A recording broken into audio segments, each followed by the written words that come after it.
Para iniciar, quisiera comenzar con un caso clínico. Esta es una paciente de 62 años que ingresa al servicio de urgencias con un cuadro de dolor torácico de 1 hora de evolución. Es un dolor opresivo, retroesternal, irradiado a mandíbula y miembro superior izquierdo, asociado a diaforesis y a náuseas. Esta paciente es evaluada 2 horas después de su ingreso a urgencias y en esta evaluación, 2 horas más tarde, le realizan este electrocardiograma. Como todos podemos ver, es un infarto con elevación del ST en la cara anterolateral. Este paciente es revalorado nuevamente a las 6 horas de su ingreso, en donde el paciente ya está con signos de hipoperfusión, está entrando en un choque cardiogénico y 12 horas más tarde ingresa a la unidad de cuidado intensivo posterior al procedimiento durante angioplastia. Claramente, esto es falso. Todos llevamos incluido nuestro ADN, todos ya llevamos tatuado en la piel que un paciente con dolor torácico le corremos en urgencias, que un paciente con dolor torácico le hacemos un electrocardiograma de forma prioritaria, lo interpretamos de forma rápida y actuamos en concordancia con For esto. chest pain, we have to take that patient to the ER. Now, what about septic patients? We want to save the life of these patients with angioplasty, and the number is 44. But the necessary number to be treated to save one septic patient following the guides is 5 to 22. So why, if we have a number to be treated, why we go to the infra code instead of this code? I'd like to speak in general about some aspects already mentioned by Dr. Levy. Incidence 200 to 400 cases per 100,000 people per year, over 75,000 million cases of sepsis reported per year versus 735 cases in the United States. 1 out of 3 septic patients will die, and mortality related to sepsis is 20 to 40%. But in countries such as ours, a developing country, mortality is increased up to 85%. In addition, this has an impact, a big impact on our health system. In the United States, the cost is $23 billion per year just to treat septic patients, as Dr. Levy said. As to management of septic treatment, we have per every delayed hour for antibiotic treatment, mortality is increased by 7.6%. We can also say that 22.7% of medical error lead to death of septic patients.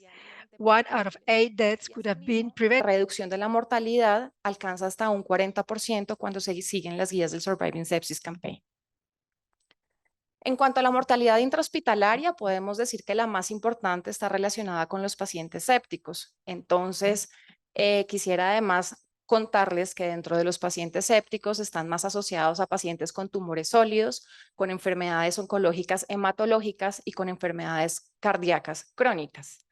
Pero tengo un número muy alarmante para mostrarles a todos, y es que en cuanto al manejo de los pacientes sépticos, ha sido publicado que hay un 22.7% de las muertes prevenibles por el manejo inapropiado de los pacientes sépticos. Y esa es la razón por la que quiero hacerles a todos un llamado para que entendamos la importancia de implementar un código sepsis en nuestras instituciones. La Organización Mundial de la Salud y la Alianza Mundial para la Sepsis han creado una serie de estrategias con el fin de mitigar y disminuir la mortalidad de los pacientes sépticos, y una de ellas consiste en generar grupos especializados para manejar, educar y optimizar todo el manejo de los pacientes infectados a nivel intrahospitalario. De hecho, recientemente se conmemoró el Día Mundial para la Sepsis. Creo que todos hemos sido partícipes de actividades de este tipo de iniciativas. Se realizó recientemente en septiembre la conmemoración, y me llamaba mucho la atención que a nivel mundial cada uno de los países presentaba cuáles habían sido sus estrategias y cuáles habían sido sus resultados. Muchos de ellos lo que han implementado es la educación, no solamente al personal de la salud, sino también a la gente en general, para que sepan que cuando un paciente tiene fiebre, tiene escalofrío, tiene alteración del estado de conciencia, tiene disminución de volúmenes urinarios, potencialmente podrían ser pacientes sépticos, y hace que la gente se se eduque frente a esto y que puedan consultar de una forma más oportuna. En esta presentación, muchos países hacían todas sus ponencias mostrando cuáles habían sido sus estrategias. Con esto son pioneros el Reino Unido, Australia, España, Estados Unidos, entre otros. Desafortunadamente en Latinoamérica, solamente Brasil y México son pioneros en tener códigos sepsis como tal en sus instituciones. Y quería mostrarles una foto que saqué del último Congreso Mundial para la Sepsis, en el que las ambulancias del Reino Unido, todas están con publicidad, no solamente en las ambulancias, sino en vallas publicitarias, en las que ponen los criterios y los signos por los que uno debería pensar que un paciente pudiera llegar a tener sepsis. Ahí no se ve, las letras son muy pequeñas, pero siempre dicen que actuar rápido puede disminuir puede salvar vidas en relación con la sepsis. Y esto es una campaña generalizada en la cual creo que nosotros estamos muy atrás. ¿Cuáles son los números en Colombia? Los números en Colombia podemos decir que la primera causa es asociada a muerte cardiovascular. Sin embargo, la segunda causa de muerte en nuestro país es asociada a enfermedades infecciosas, incluso superando las muertes por violencia. ¿Qué es lo que está pasando? ¿Por qué tenemos más pacientes sépticos cada día? Todos sabemos que ha aumentado la expectativa de vida, hay un mejor manejo de las enfermedades crónicas, hay diagnósticos más oportunos, han mejorado las técnicas quirúrgicas y asimismo han mejorado los tratamientos oncológicos, que permite que estos pacientes tengan una mayor sobrevida, pero asimismo que sean mucho más susceptibles a presentar procesos infecciosos. Desafortunadamente no tenemos un registro juicioso de estos datos porque para todos se nos ha vuelto común manejar pacientes infectados. El pediatra a diario maneja un paciente con bronquiolitis, el ginecólogo maneja cualquier infección ginecológica, el ortopedista, el cirujano, y no tenemos registro como tal de estas patologías y de los desenlaces que tienen los pacientes en nuestra sociedad.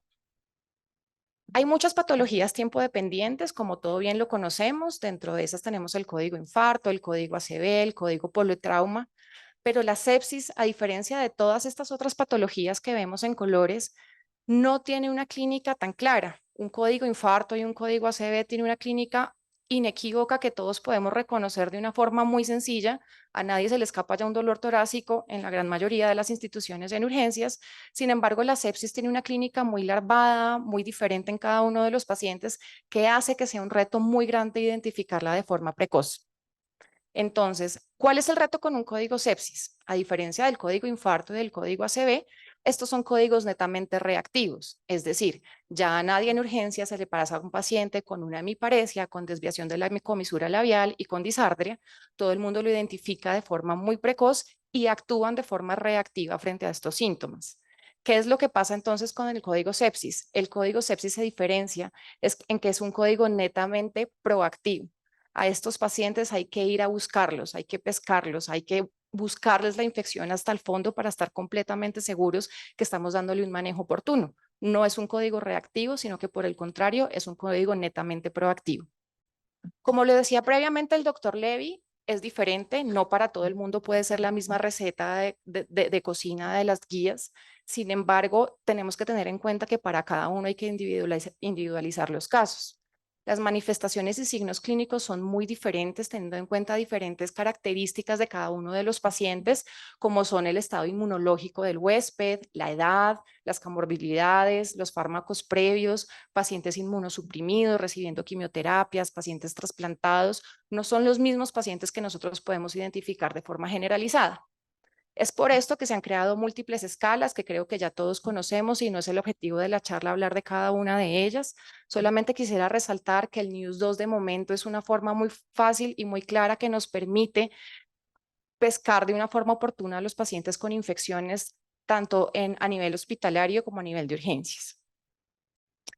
Hay algo muy importante y haciendo la comparación con los otros códigos, debo decir que el código infarto tiene un epicentro muy importante y este epicentro pues son las salas de hemodinamia. Todos sabemos que a los pacientes infartados se les debe hacer una angioplastia de forma oportuna. Asimismo, los pacientes con ACV se les hacen imágenes, se decide hacer una trombolisis o una trombectomía y esto realmente va a cambiar los desenlaces del paciente.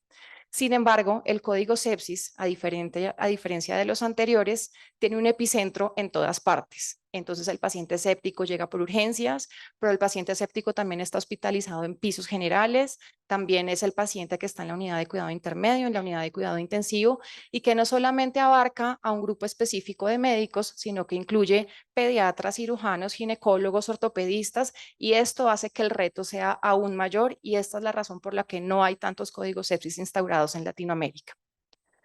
¿Qué se necesita para que exista el código sepsis como tal? Lo primero que se necesita es que todos seamos conscientes de esto, pero más allá y teniendo en cuenta que se necesitan tantos actores en este proceso, se necesita un compromiso institucional y un compromiso incluso nacional de entidades reguladoras que permitan que esto se lleve a cabo. Asimismo, una forma muy importante de detectar estos pacientes son los grupos de respuesta rápida, que todos van a engranar para generar entonces el código sepsis. Hablando de los grupos de respuesta rápida, esto está ampliamente conocido en el mundo, todos son liderados en la gran mayoría de los países por intensivistas, y los grupos de respuesta rápida consisten en poder detectar oportunamente a los pacientes hospitalizados en alguna institución. Las enfermeras van a detectar alguno de los signos, el paciente que está taquicárdico, que está febril, que tiene oliguria, que tiene algún signo claro, y las enfermeras, en la gran mayoría de los países donde esto ya está instaurado, tienen una historia digital en la que la enfermera simplemente digita estos valores y puede hacer que la historia digital alerte a alguna central, generalmente vigilada por un intensivista. Tenemos claros que no puede haber solamente un intensivista sentado viendo una pantalla esperando a que haya un news score superior a 2, pero también existen algunas aplicaciones que se han creado en el mundo para que estas alertas le lleguen al intensivista a su celular. De esta forma, este médico puede ir a valorar al paciente en la hospitalización y definir cuál va a ser el manejo. Si es séptico, si no está séptico, si necesita o no trasladarse a la unidad de cuidado intensivo, a la unidad de cuidado intermedio, inicio o no de terapia antibiótica según el concepto que tenga este médico. Pero para esto se necesita una infraestructura enorme en la que desafortunadamente acá todavía estamos un poco lejos con respecto a los países europeos y norteamericanos. Es importante involucrar en este tipo de procesos la inteligencia artificial y la automatización de todo esto para lograr llegar a disminuir realmente de una forma efectiva la mortalidad de los pacientes hospitalizados. Una vez el paciente ingresado a la unidad de cuidado intensivo, vamos a seguir todas las guías que todos conocemos de forma clara y de forma repetitiva en todas las guías del Surviving Sepsis Campaign. Las últimas guías del Surviving Sepsis en el año 2021 hacen una recomendación de generar grupos y de mejorar programas de sepsis con el fin de unificar y estandarizar el manejo de los pacientes infectados a nivel intrahospitalario. Entonces, ahora sí entrando a fondo en qué es el código sepsis, el código sepsis se define como un protocolo de actuación clínica estandarizado y ordenado en el tiempo que marca de forma asertiva la actuación médica en el paciente séptico. Existen múltiples objetivos del código sepsis. Estos son los objetivos resumidos. El primero de ellos es una detección precoz, como todos lo sabemos, la optimización del tratamiento, evitar la variabilidad, que ahí diferimos un poco con lo que mencionaba previamente el doctor Levy. Realmente evitar la variabilidad pues es difícil teniendo en cuenta lo importante que es individualizar a los pacientes dependiendo de su contexto.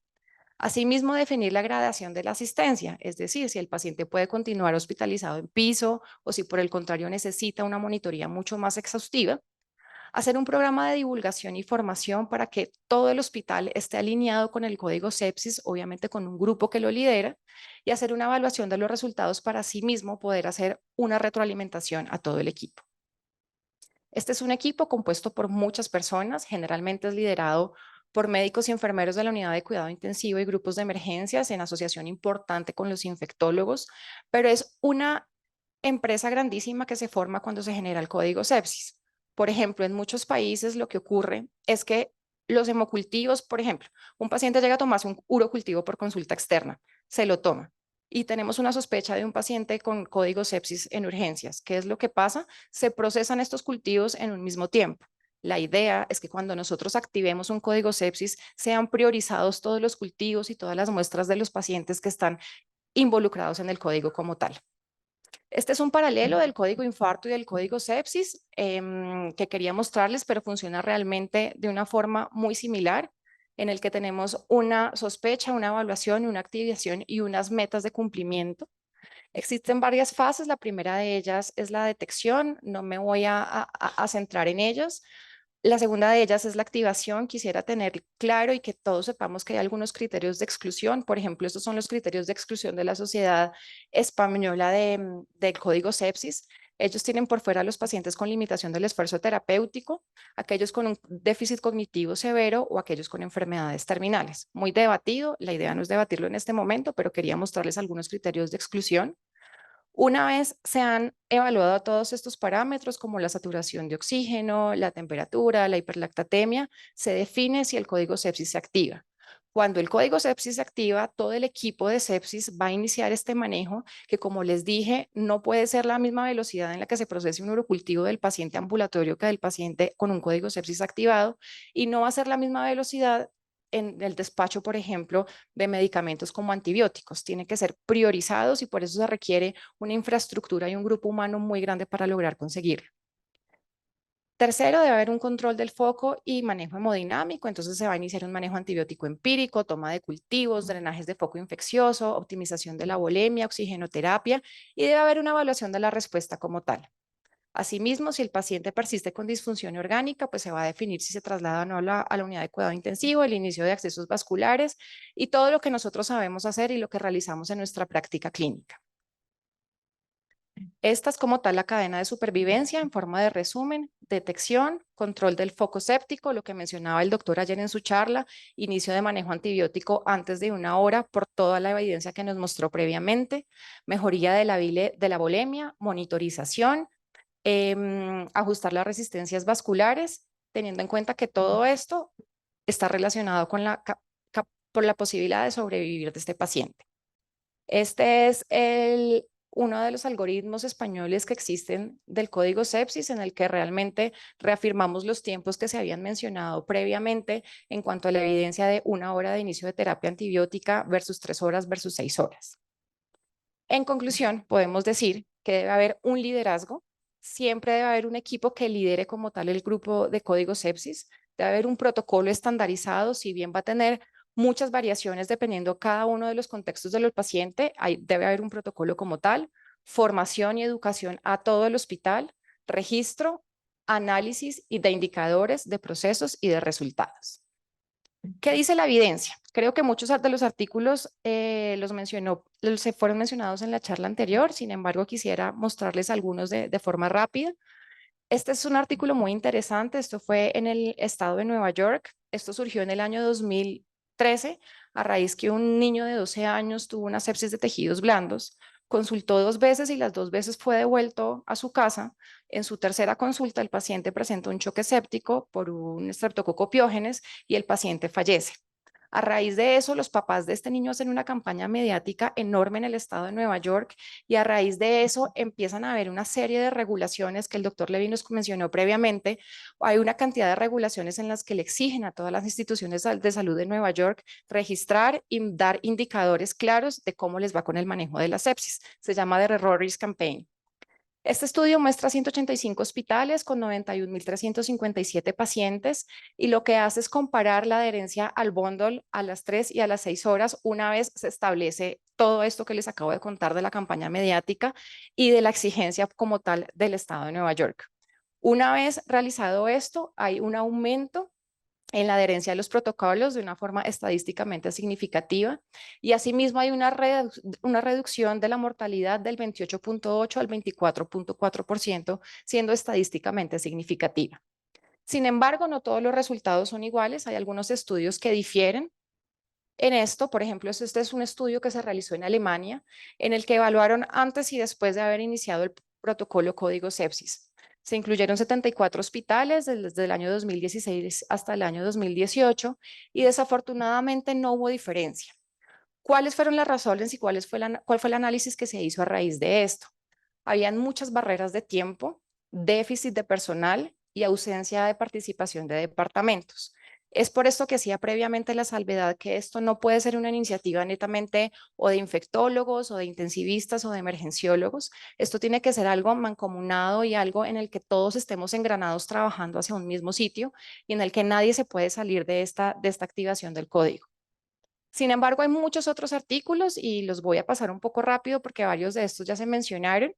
Pero son varios artículos en los que se demuestra que el código sepsis realmente sí disminuye la mortalidad intrahospitalaria. En este estudio realizado en Madrid se incluyeron 11.121 pacientes, perdón, en 4 años, del 2015 al 2018, y se comparó antes y después de iniciar el código sepsis. La mortalidad en el tiempo disminuyó, como lo podemos ver en la gráfica azul, y asimismo aumentó de forma paralela la adherencia a las guías del Surviving Sepsis Campaign. En varios estudios se ha demostrado también, este es realizado en un ámbito de emergencias, en el que se logra dilucidar también que una vez instaurado el código sepsis hay mejoría del inicio de los tiempos, mejoría de la toma de cultivos, mejoría del inicio de terapia antibiótica, medición del lactato de forma oportuna y un seguimiento óptimo de estos pacientes. Entonces, asimismo, se pudo demostrar que se disminuyó el tiempo de ingreso incluso a la unidad de cuidado intensivo. Los pacientes pudieron ser ingresados de forma más rápida solamente con la implementación del código sepsis. Este es una revisión sistemática, un metaanálisis en el que se incluyeron 50 estudios observacionales antes y después de instaurar un código sepsis, y se demostró que hay una mayor adherencia al bundle de las 6 horas y una disminución significativa de la mortalidad de los pacientes. Podría quedarme mostrándoles muchísimos artículos más en los que se confirma que el código sepsis realmente sí disminuye la mortalidad y mejora los desenlaces, pero vamos a hablar ahora de lo malo, vamos a hablar de las limitaciones del código sepsis. El código sepsis tiene algunos problemas y es que podríamos decir que en contra del problema que tenemos crecientemente en nuestra sociedad y en el mundo, y es la resistencia antimicrobiana. Entonces quiere decir que tal vez podríamos estar abusando un poco de los antibióticos, que podríamos estar iniciando antibióticos de mayor espectro cuando de pronto no están indicados, y esto podría ir en contravía de las guías como tal. Esa es la razón por la que recientemente en nuestro país se implementó con una normativa como tal el uso de los grupos PROA con el fin de optimizar el manejo de los recursos antibióticos. Asimismo, entonces se ha demostrado que el escalonamiento de los antibióticos posterior a la instauración del código sepsis no estaba indicado incluso en el 36.2% de los casos.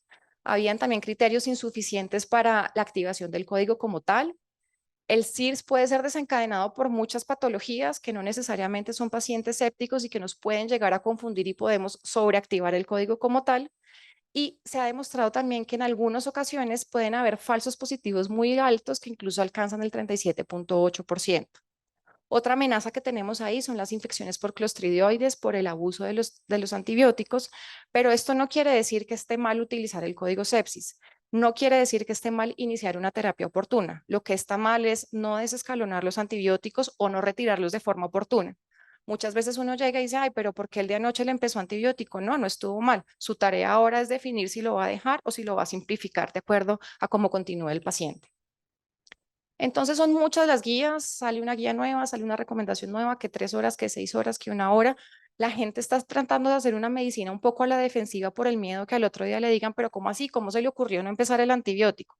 De eso no se trata de todos trabajar de forma de un colegaje muy, muy, muy puro y que realmente cambie los desenlaces de nuestros pacientes, que al final de la historia es el desenlace que más nos importa a todos, y es, no está mal iniciar el antibiótico, lo que está mal es no retirarlo de forma oportuna o no simplificarlo cuando sí debe ser.